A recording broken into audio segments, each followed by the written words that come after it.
Hey, good afternoon, y'all. Hope everybody's doing well on this really nice Friday afternoon. Hope you've had a chance to get outside and do a little bit of work and all that good stuff. Enjoy the nice day that we've had. It's going to get hot soon. It's going to be summer like probably next week, and we're not going to be able to enjoy outside. So it's funny how weather kind of changes quick like that on us here in Kentucky. But no, I hope you're doing well. I wanted to just share a quick word with you this afternoon to hopefully encourage you and challenge you to get in the Word today. I'm going to be reading from 2 Timothy chapter 4. It was part of my daily reading that I did this morning, and it really just encouraged me, and I hope it encourages you as well.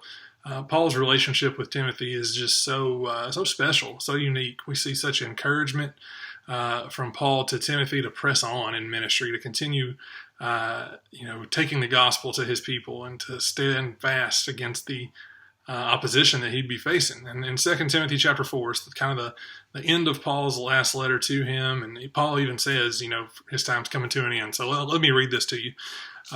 So 2 Timothy 4 verse 1, it says, I charge you in the presence of God and of Christ Jesus, who is to judge the living and the dead, and by his appearing in his kingdom, preach the word. Be ready in season and out of season. Reprove, rebuke, and exhort with complete patience and teaching. For the time is coming when people will not endure sound teaching, but will have itching ears. They will accumulate for themselves teachers to suit their own passions, and will turn away from listening to the truth and wander off into myths. As for you, always be sober-minded, endure suffering, do the work of an evangelist, fulfill your ministry.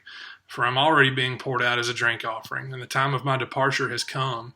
I have fought the good fight, I have finished the race, I have kept the faith. Henceforth there is laid up for me the crown of righteousness, which the Lord, the righteous judge, will award to me on that day.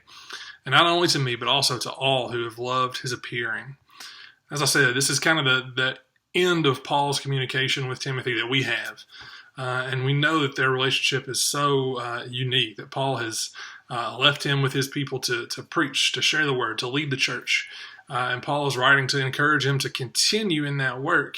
And he really gives two reasons to continue to press on in that. The first one is that they're going to be facing false teachers. We read all through Paul's epistles that there are so many false teachers who are, for various reasons, giving false gospels out there. Some people were trying to capitalize on the fame of Jesus. Some people were trying to, lead people back towards a more Jewish belief. There was all types of false teachers going on.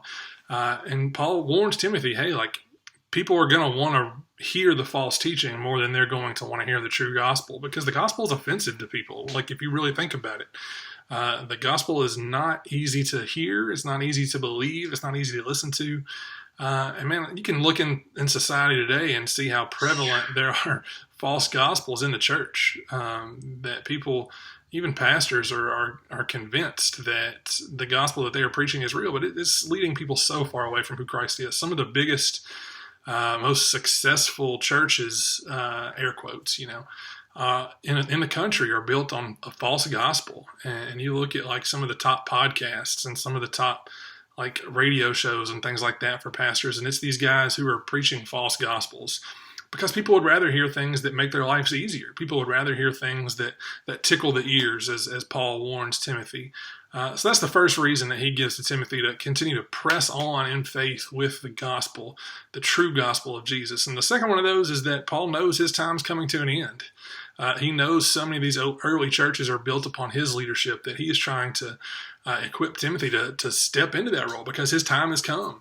I think a lot of times we kind of fall in that trap as believers too, whether that's relying on just our pastors to do the work of the kingdom, or trying to rest on the accomplishments of those in previous generations. My grandfather was a pastor. My dad's taught Sunday school and been a deacon for years. It'd be really easy for me to be like, oh, my family does awesome stuff for the kingdom.